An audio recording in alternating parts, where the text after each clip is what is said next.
Mary Baker Eddy fue una precursora en el desarrollo de la ciencia de la mente, fundando su propia filosofía de sanación a través de sus propias experiencias, ya que desde muy temprana edad convivió con problemas de salud, para acudir luego a Philip Kimby, prominente sanador y fundador de los principios de curación a través de la mente, siendo reconocido como uno de los principales pilares de la filosofía del movimiento del nuevo pensamiento.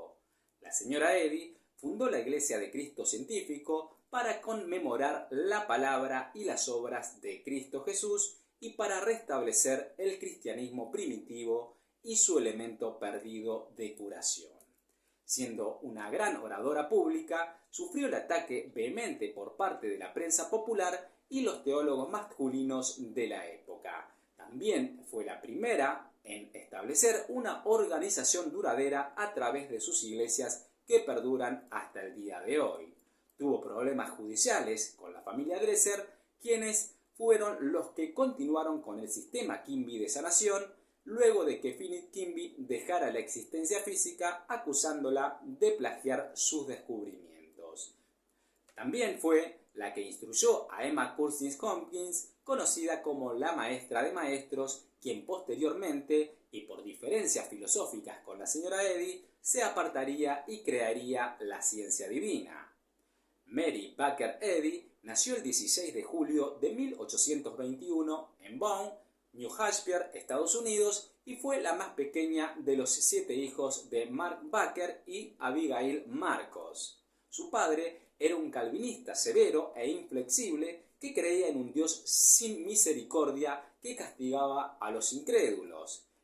En su niñez, Mary fue afectada por numerosos periodos de enfermedad y dolencias nerviosas que no le permitieron una educación formal continua, pero cuando no podía asistir al colegio, pasaba muchas horas en su hogar estudiando, escribiendo prosa y poesía que fueron publicados en algunos periódicos de su localidad, y se dice también que pasó varios trimestres en academias de mujeres jóvenes. La misma Mary Baker afirmó que estudió griego, latín y hebreo, aunque al parecer su dominio de la gramática inglesa nunca fue perfecta. De pequeña, Mary era una gran aprendiz y una lectora permanente, y a lo largo de su vida hizo álbumes de recortes de escritos que le habían interesado, recurriendo habitualmente a la Biblia y a la oración en busca de esperanza e inspiración. Además de su propio esfuerzo por obtener conocimientos, Mary tuvo la ayuda de uno de sus hermanos que se graduó en la universidad y fue miembro del Congreso de los Estados Unidos. Su familia tenía fuertes convicciones congregacionalistas y en el hogar era habitual la oración y la lectura de la Biblia, y había con frecuencia discusiones religiosas donde se hablaba del clero bautista y metodista, siendo Mary una detractora de la doctrina calvinista y la idea de la predestinación. Debido a las permanentes dolencias que sufría Mary, sus padres acudían constantemente a los médicos para encontrarle una solución a sus problemas de salud, pero los tratamientos dados por los especialistas no lograban aliviarla del todo. De adolescente, se negó a seguir la doctrina calvinista, a la que se refirió como la teología implacable de su padre, pero mientras que la mayoría de los protestantes que rechazaron el calvinismo se volcaron hacia la creencia de un Dios benigno, la joven Mary necesitaba algo más. Aunque ella también creía en un Dios benigno, continuaba preguntándose cómo podía reconciliarse la realidad de un Dios de amor con la existencia de un mundo lleno de tanta miseria y dolor. Mary Baker relata que, a la edad de 12 años, sintió los efectos saludables del poder de la oración que milagrosamente la curó de un ataque de fiebre. En el año 1836, y junto a su familia, se muda de Boone al puente de San Borondón, contando con 15 años, y 2 años después se une a la Iglesia Congregacionalista, que es una rama de la Iglesia protestante del siglo XVII creada como un movimiento puritano. Mary también fue influenciada por las ideas del movimiento trascendentalista, que basa su filosofía en el conocimiento de la realidad a través de un análisis del proceso del propio pensamiento y la intuición.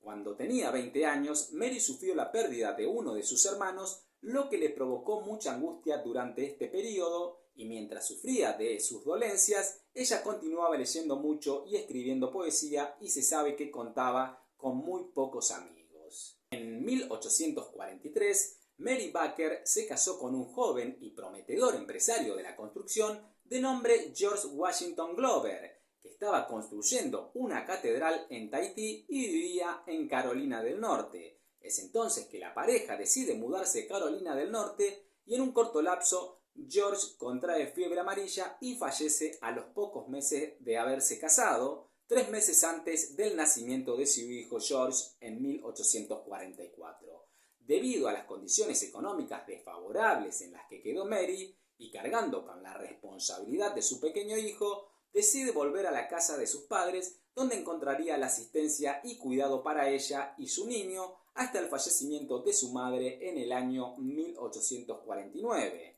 Al año siguiente, aún sufriendo de brotes recurrentes de enfermedad y sin la ayuda de su madre, no tuvo otra opción que poner a George en un hogar de crianza donde no lo volvería a ver durante mucho tiempo.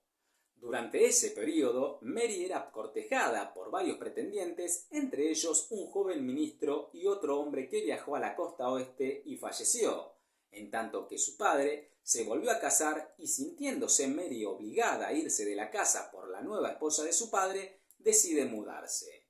En 1853, Mary se casa nuevamente con un dentista itinerante llamado Daniel Patterson y, según se sabe, no era bueno para los negocios paralelos que venía llevando adelante y por eso su situación económica era cada vez más complicada. Ante esta realidad, Mary, que pretendía recuperar a su hijo del hogar de acogida, no pudo hacerlo y mientras seguían endeudándose, el doctor fue descubierto con otras mujeres y ante este contexto de infidelidad, la relación terminó por romperse y tras vivir separados, ella decide más tarde divorciarse. En 1856, su salud continuaba empeorando y 8 años después se encontraba prácticamente en un estado de invalidez, en tanto que Patterson y su padre conspiraban para separarla de George, su hijo de 12 años, al cual no volvería a ver durante casi 25 años y, a partir de entonces, solo se verían unas pocas veces. En este punto de su vida, Mary estaba luchando contra una enfermedad crónica y agravada por la pérdida de varios de sus familiares. Los médicos del sanatorio donde se encontraba internada vaticinaban lo peor y es en ese momento que Mary decide conseguir algo de dinero para ir a visitar al famoso sanador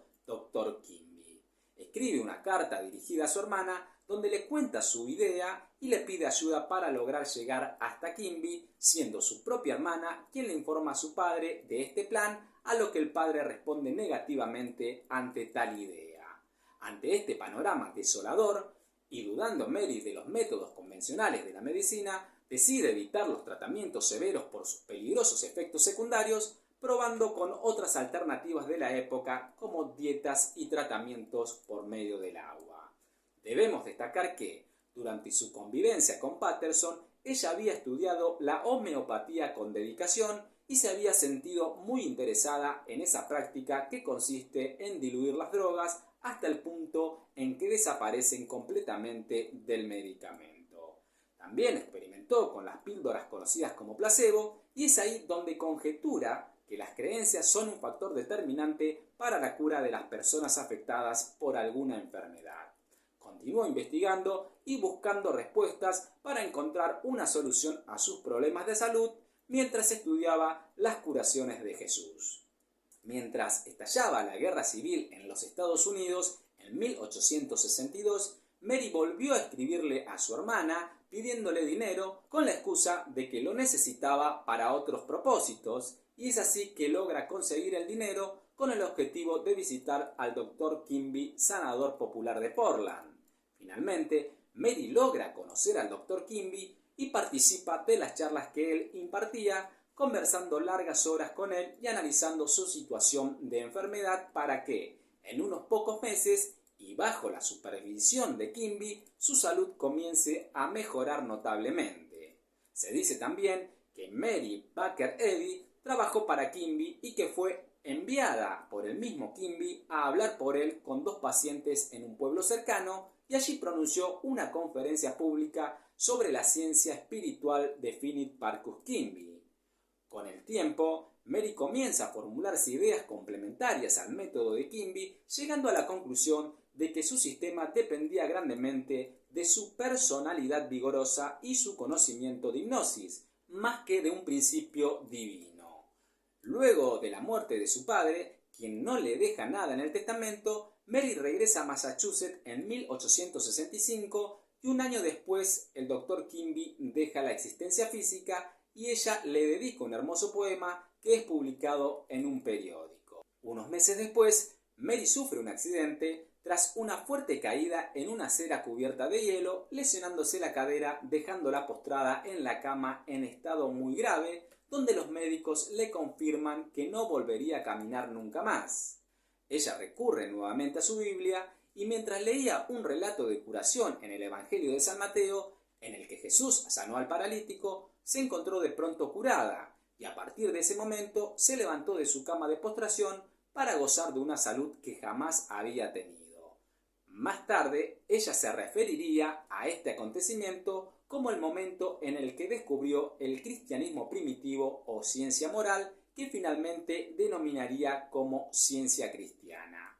Mary no podía explicar a otras personas lo que había sucedido, pero sabía que era el resultado de lo que había leído en la Biblia. Esta convicción aumentó en las siguientes semanas y meses cuando Mary advierte que podía sanarse a sí misma y a otras personas mediante la oración únicamente. Al descubrir este milagro, Mary comienza a viajar por el este de Massachusetts, demostrando su metodología de curación y teniendo gran éxito con su nuevo sistema de sanación, logra ganar mucho dinero en pocos años, permitiéndole comprar una casa en Lynn, publicando luego unos textos llamados La ciencia de la vida, que formarían parte del libro Ciencia y Salud, publicado en 1875, donde describe los principios de su ideología y que iría actualizando año tras año, refiriéndose a esta obra como el fruto de toda su vida. En esta obra, Mary Baker Eddy describe su descubrimiento de sanación que se produjo en el año 1864 y plantea la pregunta: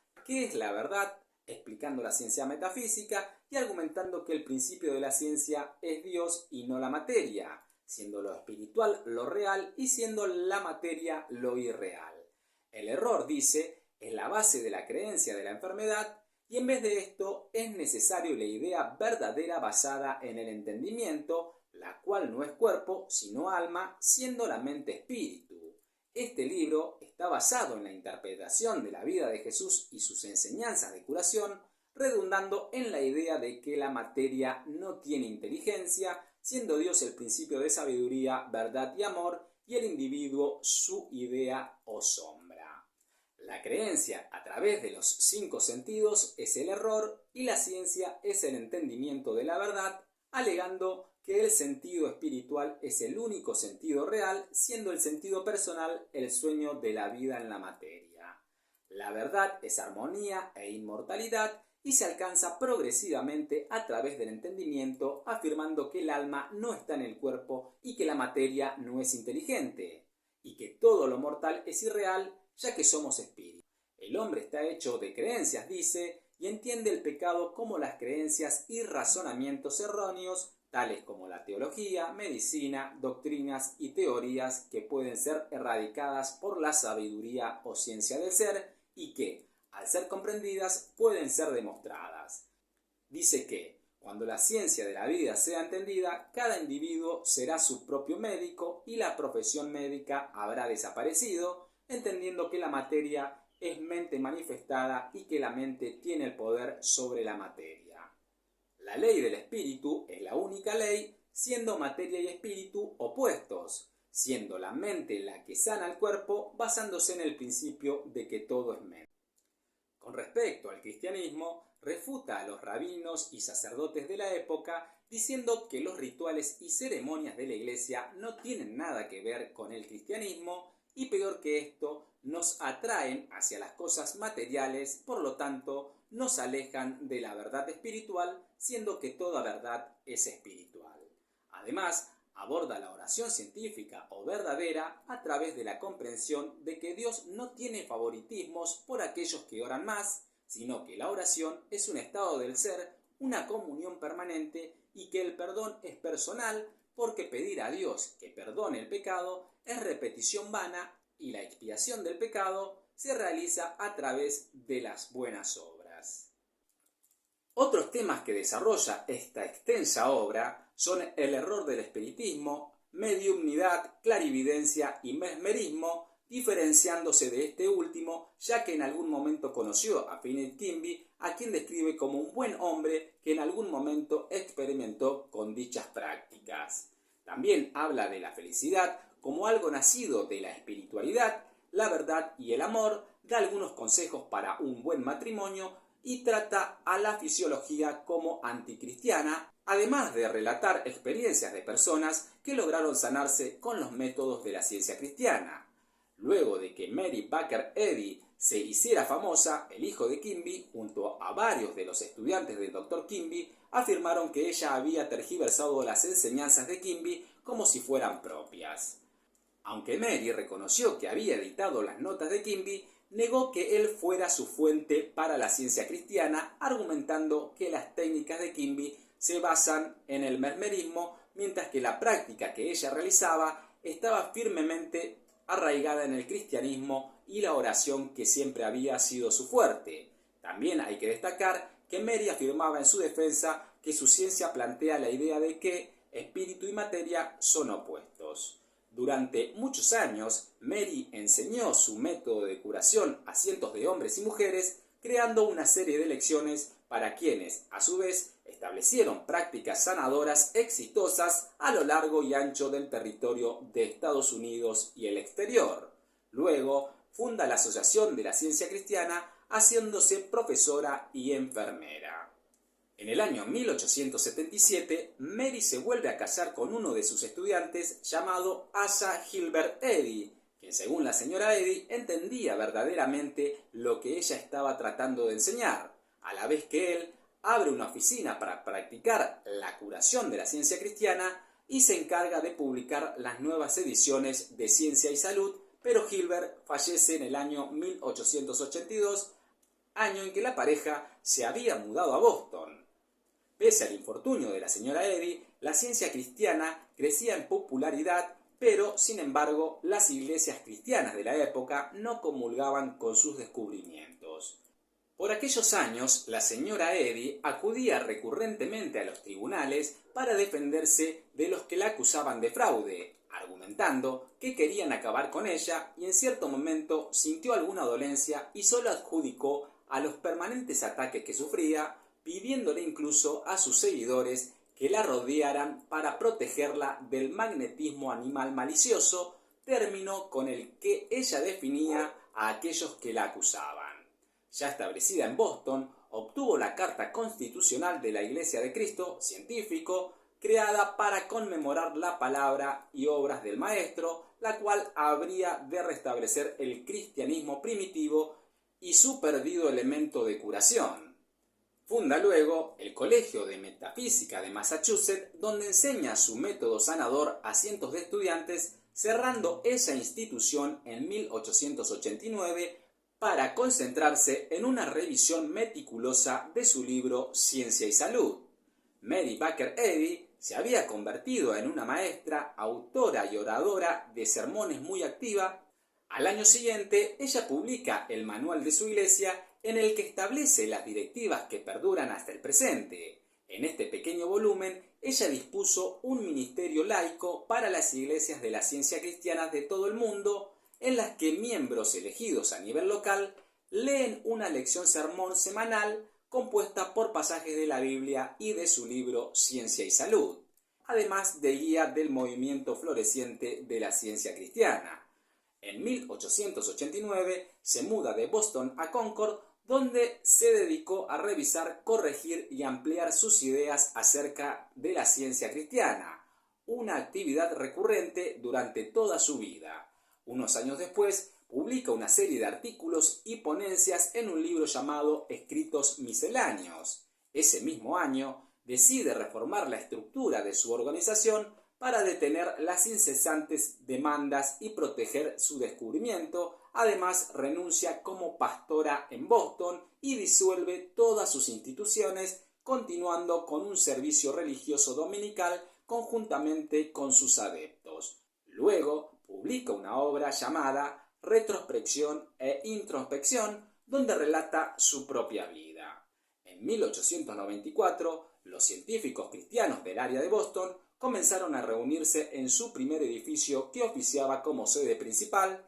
denominada como la Iglesia Madre, construido bajo la dirección de la señora Eddy, publicando un año después el manual de la Iglesia de la Primera Iglesia de Cristo Científico, con las reglas generales de la estructura y normas. También deja de predicar y en su lugar expone una serie de 26 temas de lecciones sermones semanal que se publican cada 3 meses.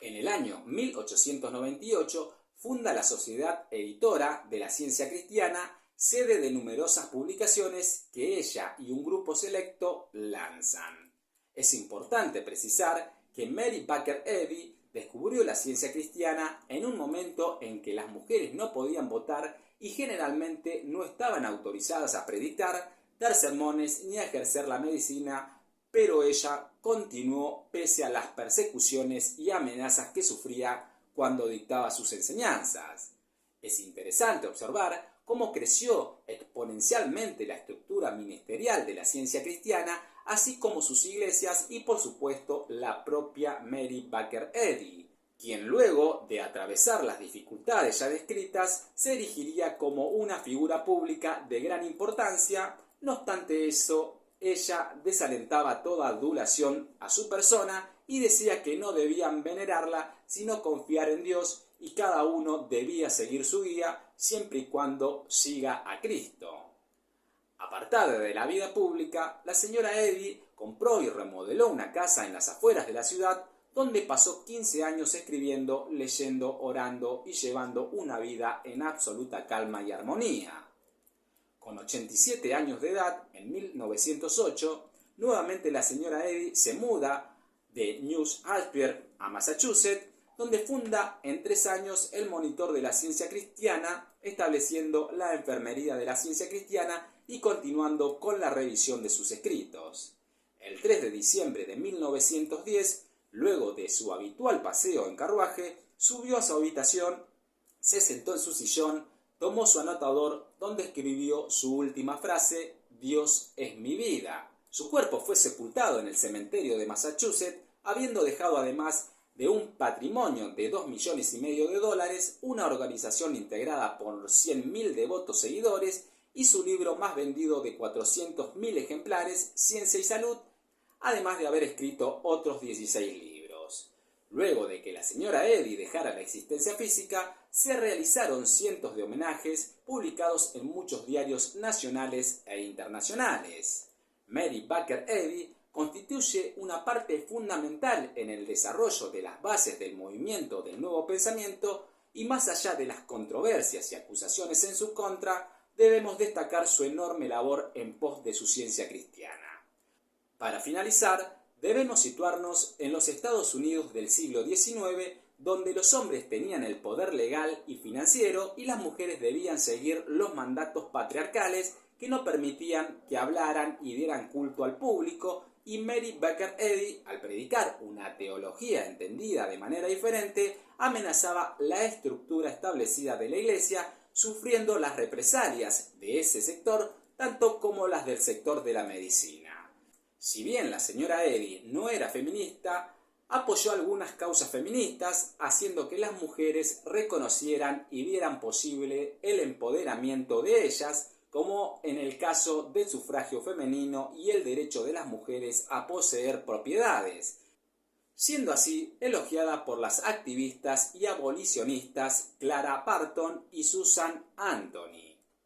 Mary Baker Eddy es considerada como una de las mujeres más influyentes en la historia de los Estados Unidos, y en 1992 la Asociación Nacional de Libros de Mujeres reconoció su Ciencia y Salud como uno de los 75 libros escritos por mujeres cuyas palabras han cambiado el mundo, en tanto que en 1995 fue elegida para el Salón Nacional de la Fama de Mujeres como la única mujer estadounidense que fundó una religión reconocida en todo el mundo.